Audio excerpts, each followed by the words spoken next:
अस्सलामुअलैकुम प्यारे दोस्तों हम उम्मीद करते हैं कि आप सब लोग अल्लाह पाक के फजलो करम से खैर आफियत से होंगे और मेरी ये दुआ है कि अल्लाह पाक आप सबको खैर आफियत से ही रखे। दोस्तों, अल्लाह तबारक व ताला ने रिज़्क़ के 16 दरवाजे मुकर्रर किए हैं और इनकी चाबियां भी बनाई हैं। जिसने ये चाबियां हासिल कर ली वो शख्स कभी तंग दस्त नहीं रहेगा। वो दरवाजे कौन से हैं और वो चाबियां कौन सी हैं और इनको हासिल कैसे किया जा सकता है, इन सब के बारे में आपको आगे तफसील से बताया जा रहा है। लेकिन उससे पहले आप सभी दोस्तों से गुजारिश है कि वीडियो को स्किप किए बगैर वीडियो को मुकम्मल देखें ताकि आज की इस वीडियो का मकसद आप सब अहबाब को समझ में आ सके। प्यारे दोस्तों, पहला दरवाज़ा नमाज है। जो लोग नमाज नहीं पढ़ते उनके रिस्क से बरकत उठा दी जाती है। वो पैसा होने के बावजूद परेशान रहते हैं। इसके बरक्स जो शख्स 5 वक्त की नमाज पढ़ता होगा उसका अल्लाह पर कामिल यकीन होगा कि मेरा रब ही मेरा राज़िक है, जिसकी वजह से वो कभी मायूस नहीं होगा। और ऐसे शख्स के बारे में फरमाने मुस्तफ़ा सल्लल्लाहु अलैहि वसल्लम है कि ऐसे शख्स के लिए अल्लाह का पक्का वादा है कि वो इसे बख्श देगा। दूसरा दरवाज़ा अस्तगफार है। जो इंसान ज़्यादा से ज़्यादा तौबा व अस्तगफार करता है उसके रिस्क में इजाफा हो जाता है और अल्लाह पाक उस शख्स को ऐसी जगह से रिस्क देता है जहां से कभी उसने सोचा भी नहीं होता। इसी हवाले से फरमाने मुस्तफ़ा सल्लल्लाहु अलैहि वसल्लम है कि जो शख्स पाबंदी से अस्तगफार करता है तो अल्लाह ताला की ज़ात उसके लिए हर तंगी से निकलने का रास्ता बना देती है। तीसरा दरवाज़ा सदका करना है। इसके बारे में बयान हुआ कि तुम लोग अल्लाह की राह में जो कुछ खर्च करोगे अल्लाह उसका बदला देकर रहेगा। इंसान जितना दूसरों पर खर्च करेगा अल्लाह उससे 10 गुना ज़्यादा बढ़ाकर उसको देगा। इस बारे में रसूलुल्लाह सल्लल्लाहु अलैहि वसल्लम ने फरमाया कि खैरात को मत रोको वरना तुम्हारा रिस्क रोक दिया जाएगा। चौथा दरवाज़ा तकवा इख्तियार करना है।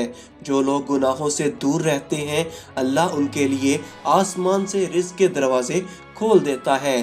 पांचवा दरवाज़ा नफली इबादत है। जो लोग ज़्यादा से ज़्यादा नफली इबादत करते हैं अल्लाह तबारक व ताला उस पर तंग दस्ती के दरवाजे बंद कर देता है। अल्लाह कहता है अगर तू इबादत में कसरत नहीं करेगा तो मैं तुझे दुनिया के कामों में उलझा कर रख दूंगा। और आजकल घर घर में परेशानी की वजह भी यही है कि अबल तो बहुत से लोग नमाज पढ़ते ही नहीं और जो पढ़ते हैं वो लोग सुन्नतों और फ़र्ज नमाजों पर ही तवज्जो देते हैं लेकिन नफल छोड़ देते हैं, जिससे रिस्क में तंगी हो जाती है। प्यारे दोस्तों, छठा दरवाज़ा हज और उम्रा करना है। हदीसे पाक में आता है हज और उम्रा करना गुनाहों और तंग दस्ती को इस तरह दूर कर देता है जिस तरह आग की भट्टी सोना चांदी से मैल कुचैल को दूर कर देती है। सातवां दरवाज़ा रिश्तेदारों के साथ अच्छा सलूक करना है। ऐसे रिश्तेदारों से भी मिलते रहना जो आपसे कता ताल्लुक हो। आठवां दरवाज़ा कमज़ोरों के साथ सुलह रहमी करना, गरीबों के गम बांटना, मुश्किल वक्त में काम आना और ये अमल अल्लाह ताला को बहुत ही ज़्यादा पसंद है। नौवां दरवाज़ा अल्लाह तबारक व ताला पर तवक्कल है। जो शख्स ये यकीन रखे कि अल्लाह देगा तो अल्लाह ताला उसे ज़रूर देगा और जो शख्स शक करेगा वो परेशान ही रहेगा। 10वां दरवाज़ा शुक्र अदा करने का है। इंसान जितना शुक्र अदा करता है अल्लाह तबारक व ताला उस शख्स के लिए रिज़्क़ के दरवाजे खोलता चला जाता है। 11वां दरवाज़ा घर में मुस्कुरा कर दाखिल होना है और इसी तरह घर में मुस्कुरा कर दाखिल होना सुन्नत भी है। हदीस में आता है कि नबी पाक सल्लल्लाहु अलैहि वसल्लम ने फरमाया कि अल्लाह फरमाता है कि रिस्क बढ़ा दूंगा जो शख्स घर में दाखिल होकर मुस्कुरा कर सलाम करता है।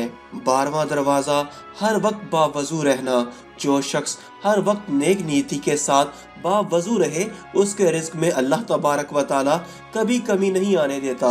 14वां दरवाज़ा चाश्त की नमाज पढ़ना है। चाश्त की नमाज पढ़ने से रिस्क में बरकत बढ़ती है। हदीस में आता है कि चाश्त की नमाज रिस्क को खींचती है और तंगदस्ती को दूर भगा देती है। 15واں دروازہ سورہ واقعہ پڑھنا ہے، اور اس کے بارے میں بیان ہوا کہ سورہ واقعہ پڑھنے سے رزق بڑھتا ہے۔